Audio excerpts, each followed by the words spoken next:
વિદ્યાર્થી મિત્રો, સ્વાગત છે તમારું ફરીથી આ આંકડાશાસ્ત્રની ડીએલએસ સિસ્ટમમાં. હું ચિરાગ સર નિરંજન સ્કૂલ વતી આપનું હાર્દિક સ્વાગત કરું છું. આપણે લાસ્ટ લેક્ચરની અંદર કોવેરિયન્સ XY ની રીતના ટૂંકા દાખલાની પ્રેક્ટિસ કરી. મિત્રો, ટૂંકા દાખલાઓ છે ને બદલાતા રહેશે એક પછી એક. मैं गोठवीने એટલે આપ્યા છે કે તમને એને યાદ રાખી શકાય, એટલે એક પછી એકના સૂત્રોની આપણે પ્રેક્ટિસ કરશું. પણ તમારે નક્કી કરવાનું છે કે કયા સૂત્રમાં તમારે કિંમત મૂકવાની છે.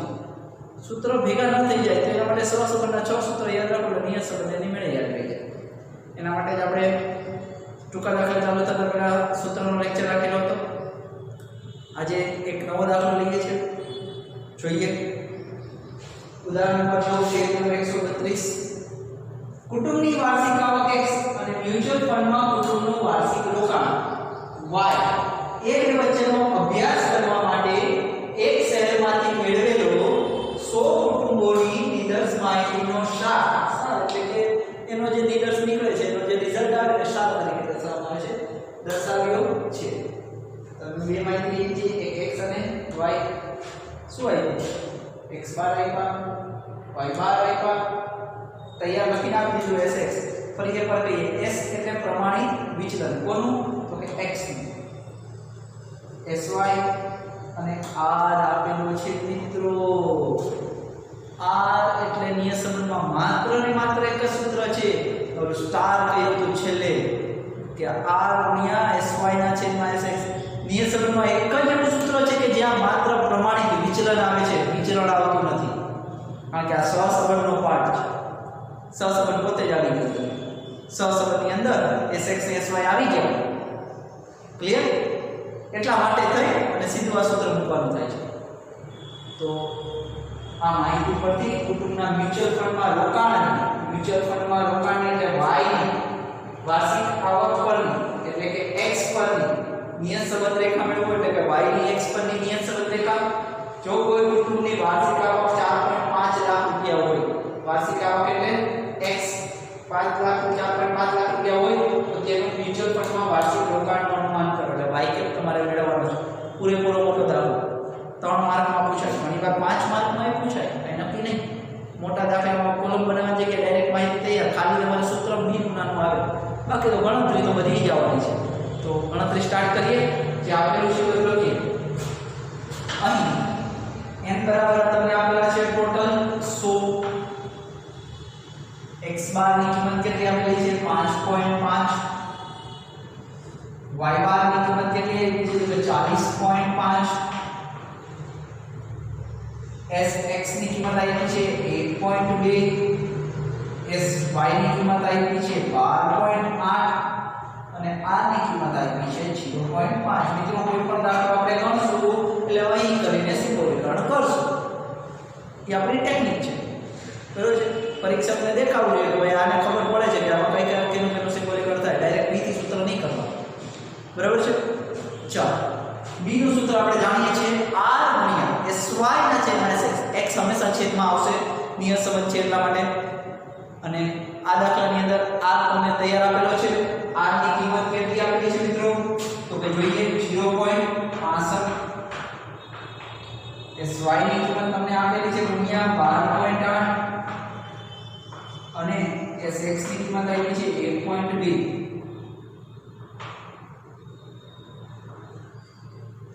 મિત્રો, 0.65 ગુણ્યા 12.8 છેદમાં 1.2 કરો તો હોય ચાલે.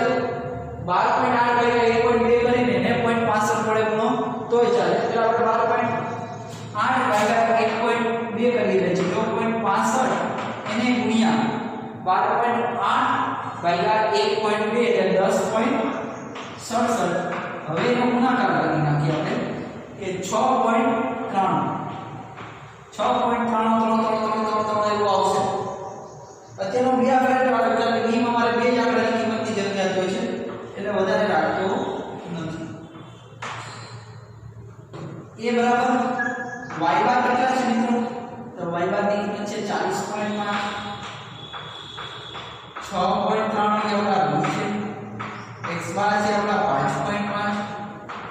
કે 40.5 6.93 ગુણ્યા 5.5 એટલે આપણે આવશે 38.12 40.5 માંથી 38.12 જાય એટલે કે માઈનસ થાય એટલે 2.39 આ તૈયારી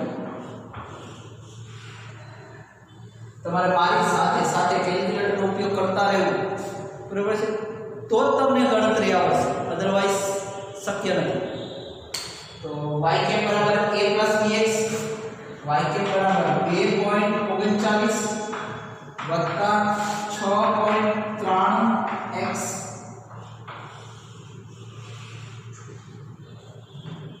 હવે તમને કીધું છે કે x ની કિંમત મૂકો મિત્રો અહીંયા છે ને 6.93 સાથે છે હું 33 લખી નાખું છું એટલે તમારે ગણતરીમાં જે જવાબમાં છે ને કોઈ બહુ મોટો ભૂલ ના આવે કારણ કે 33 વાળો દાખલો છે મારે x ની કિંમત 4.5 મૂકવાની થશે તો કે y કેમ બરાબર 2.39 વત્તા 6.333x x ની કિંમત કેટલા મૂકવાના કીધા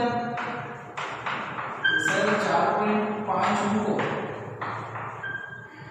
એક ખબર પડી ગયું ચાલો અહીંયા નથી 33 કૌંસમાં 4.5 ગુણાકાર કરો મિત્રો 2.39 6.333 ગુણ્યા 4.5 31.1985 સરવાળો 2.38 છે 33 પોઈન્ટ કેટલા થાય 57 58 લખી નાખો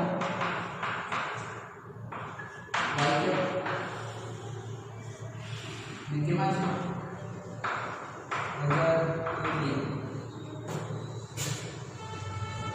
તો મિત્રો આ થઈ તમારા દાખલાની ગણતરી આના જેવો જ એક બીજો દાખલો પણ આપણે લેશું કે દાખલાની ગણતરી ફરીથી આ સૂત્ર પ્રમાણે ચાલવાનું છે પણ એ કોષ્ટક સ્વરૂપે આપશું તો એ કેમ થાય એ આપણે નેક્સ્ટ લેક્ચરની અંદર જોશું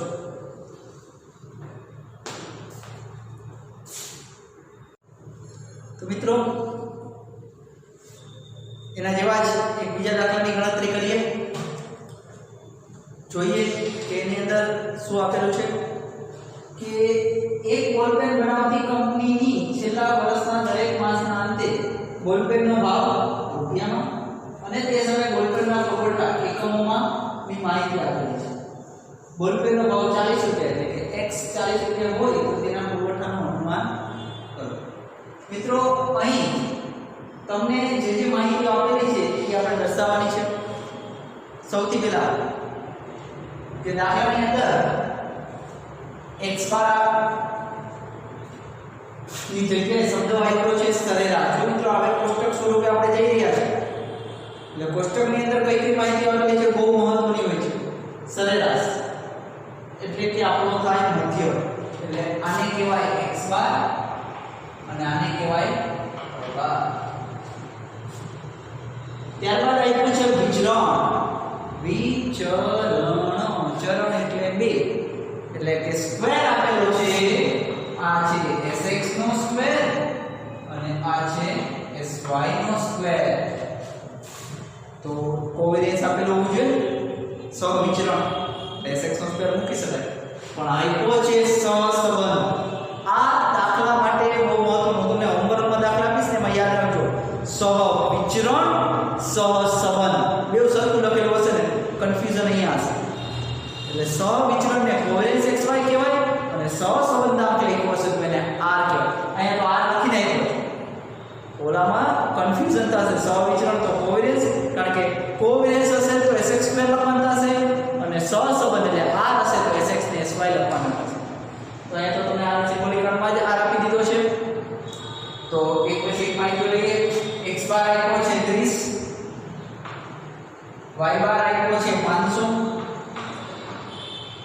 sx નો સ્ક્વેર આપ્યો છે 25 sy નો સ્ક્વેર આપ્યો છે 10000 મિત્રો r આપ્યો છે એટલે મારે sx અને sy તો આપણે સિમ્બોલિકણમાં જ બંને મેળવી લઈએ કે sx 25 નું વર્ગમૂળ કેટલું નીકળે 5 અને 10000 નું વર્ગમૂળ કેટલું નીકળે 100 અને r તમને આપેલો છે 0.8 માહિતી અલગથી તમે લખી નાખો ને એટલે દાખલો ઘણો બધો સરળ થઈ જાય. આપણે સૂત્ર જાણીએ છીએ જો r હોય તો sy ના છેદમાં sx સૂત્ર ફિક્સ આવશે. કોવેરિયન્સ શોધતો વાત અલગ હતી.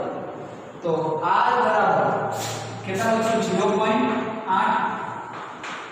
sy ની કિંમત છે 100 અને sx ની કિંમત છે 5 0.8 ગુણ્યા 100 ભાગ્યા 5 કરો મિત્રો 100 ભાગ્યા 5 એટલે 20 55 100 બંનેનો ગુણાકાર કર્યો 8 ગુણે 100 8 ગુણે 16 પોઈન્ટ છે એટલે ખસી જઈએ એટલે ડી આવશે તમારો. એની ગણતરી કરી લઈએ. y બાર મારા કેટલા હતા તો કે 500 હતા. b મારા 16 છે. x બાર મારા 30 છે. 16 32 16 48 400 ને 80 એ બરાબર 500 માંથી 480 જાય તો કેટલા મળે 20 મળે. સેમ ટુ સેમ ગણતરી y કે બરાબર 1 + bx જે હવે આપણા માટે કોમન થઈ ગયું છે. તો a બરાબર આવશે મારા 20 b બરાબર મારા 16 અને x ની જગ્યાએ x y કેટલી ગણતરી હંમેશા અલગ લખીને આપણે બોક્સમાં બતાવીએ છીએ. આ થઈ ગઈ આપણી નિયત સંબંધ રેખા. બોલપેનનો ભાવ 40 રૂપિયા એટલે કે x બરાબર કેટલા 40 ત્યારે તેનો પુરવઠાનું અનુમાન કરીએ તો y કેપ આપણી કેટલી મળી મિત્રો તો કે 20 + 16x 20 + 16 ના અંશમાં 40 16 64 એટલે કે 640 કેટલા મળ્યા 660 એકમો કેમાં હોય તો કે રૂપિયામાં હોય.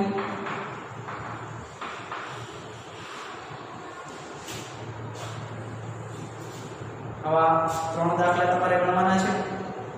હું તમને એની પીડીએફ મોકલાવી દઈશ. એક સ્વાધ્યાય 3.2 માં છે દાખલા નંબર 7 વિભાગ E ની અંદર દાખલા નંબર 3 અને દાખલા નંબર 4 આટલા દાખલા તમારે ગણવાના થશે. અહીં આપણે